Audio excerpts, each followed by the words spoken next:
Good morning, bookish friends. So I am about to get ready, so I thought we would do another read and ready.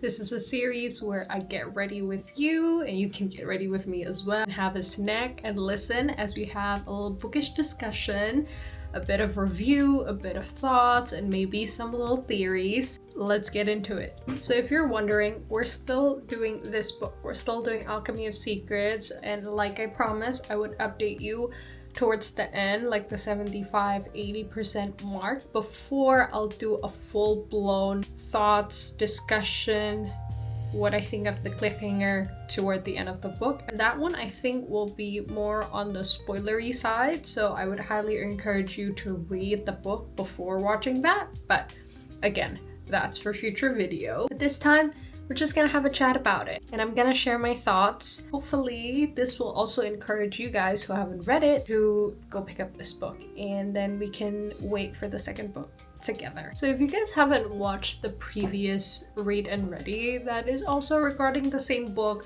where I talk about the blurb as well, like where the story is going, and I still think some of my thoughts there is valid, like I still agree with it. But again, since I haven't read the book until finish, some of these thoughts and theories might be proven wrong in the end.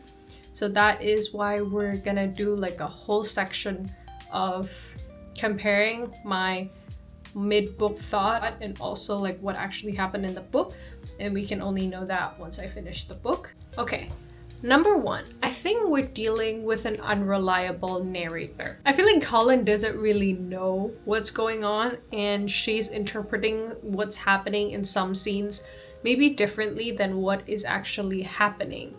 And honestly, we can't know that because technically we don't see it from another point of view. So all we got is from Holland's perspective. But the thing about book with one POV is we are basically following how they think.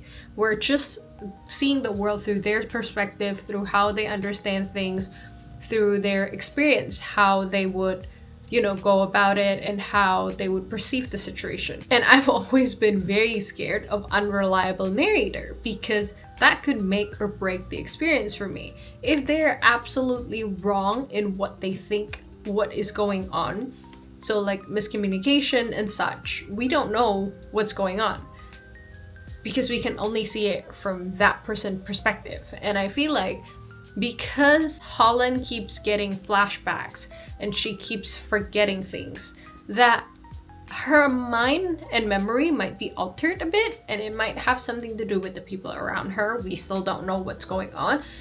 And I am thinking that it might have something to do with her sister January, that she might have some sort of hand in making sure that Holland doesn't remember, doesn't recognize, isn't able to understand certain things. That's why she keeps getting these nosebleeds, why she keeps getting these flashbacks, and why she thinks she might know some people, but she has no recollection about them at all. And you guys should know that I do not like the miscommunication trope. I feel like it's not lazy, but I feel like it's been overused, and it's sometimes the miscommunication is so simple that it feels like kind of dumb for it to be perceived that way once you know in the end. And I feel like it's just been misused so much. I don't know about you guys, but for me, I just don't think that miscommunication should be used anymore because there is a lot of different twists that people can use. I am also wondering, Colin seemed to think she know people that she don't remember, if this is some kind of reincarnation story, which we sometimes see in a different fantasy book, and I do love the idea of reincarnation. It does get a bit vague at some point because sometimes it doesn't really make sense how they're reincarnated, and how sometimes some of them have memories about their past and some don't. So hopefully, if that is the case, that Stephanie Garber will do a better job at explaining like how the magic system and the universe work, because at this point we don't even know what kind of magic people have, and people seem to have different abilities and different way of magic, while some other people seem to have like a bigger sense of ability, like they can do a lot of different things, whereas some people can only seem to do certain things. That one would hopefully be explored more.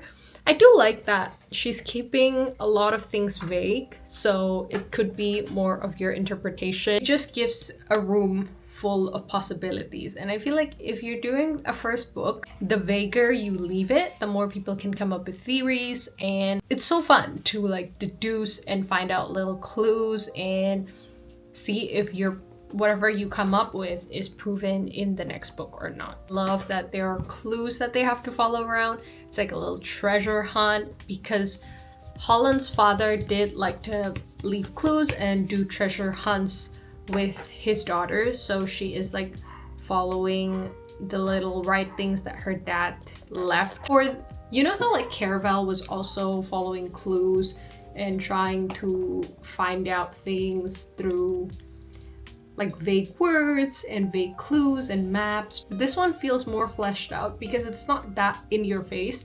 Like you do have to have some degree of deducting skill to be able to figure out the clues here, where I think it's quite interesting and quite fun. So it feels more like a real treasure hunt that you can actually figure out. Let's say they read a letter, they show the whole letter in the beginning, so you can actually deduce, find out your clues yourself, and then figure it out later, see if it's right or not.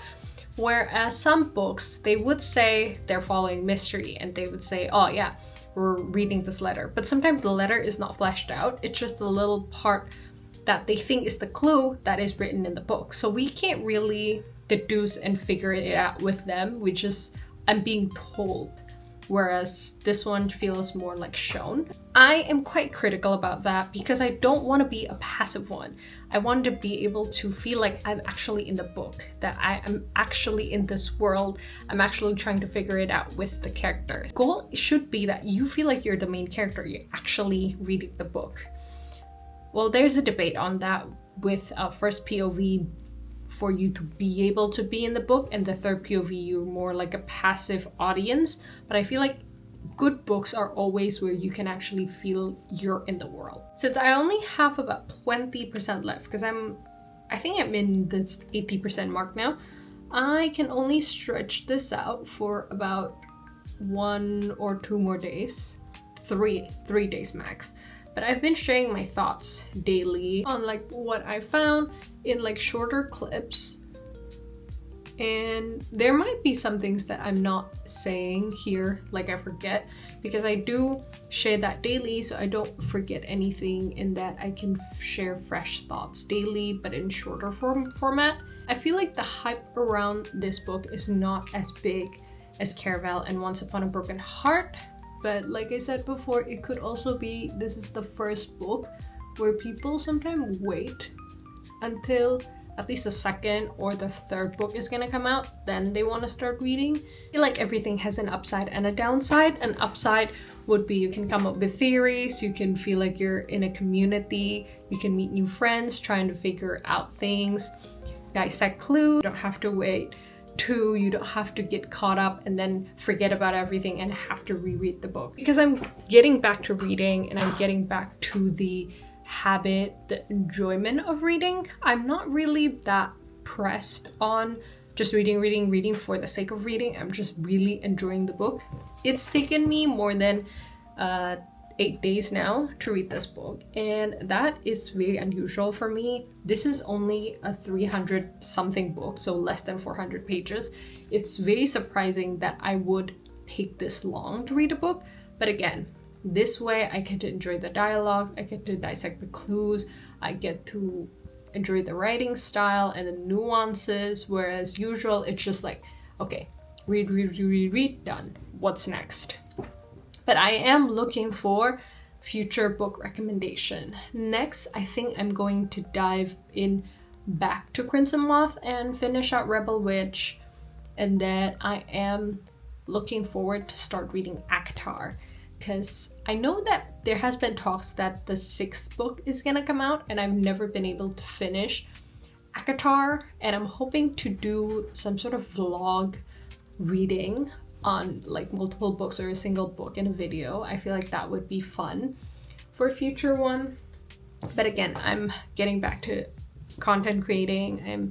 This is the first time I'm doing like full-fledged book YouTube, so I am going to have to pace myself. I don't ever want to be reading for the sake of making content, if that makes sense. I want to read for me, and then I want to share the enjoyment with you guys. Thoughts on the book. Both of the men in this book, not even both, because there are multiple men's, and I feel like multiple men's are trying to protect Holland St. James, trying to get her attention, trying to at least keep her alive, or I don't know, maybe some of them are trying to kill her as well. But the thing that is a bit unbelievable sometimes about book is how everyone in the universe seems to revolve around them, and everyone, I feel like, is interested romantically in her. Again, I don't find her annoying, so I don't see it as like necessarily a bad thing. I think she's genuinely a good person.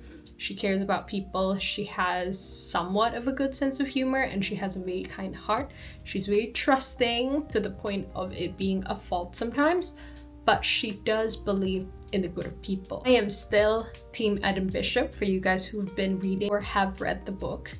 I feel like I'm not gonna like how this is gonna end. I feel like we're gonna get a lot of bad revelations on Adam, but again, technically when you follow like Caraval and how Legend is, or how Jax, the Prince of Heart from Once Upon a Broken Heart, Stephanie Garber men are always morally gray. They're not always going to be those good guys that you can just find no fault in. There's going to be a lot of red flags. There's going to be a lot of things that you need to overlook or forgive. They're not always going to do things in your best interest, but they might still protect you with their life towards the end. And I feel like that's very realistic. Men in real world might not be magical, might not have like a whole world, might not age for thousands of years, hundreds of years, but I feel like it's also a very realistic depiction on human character and human emotions. Again, if you guys haven't read this book, please consider reading it and follow me along with the journey. And we will wait until the next book together, and we will speculate, discuss, have thoughts. Let's connect in all of different socials. My handle is always get lost with M.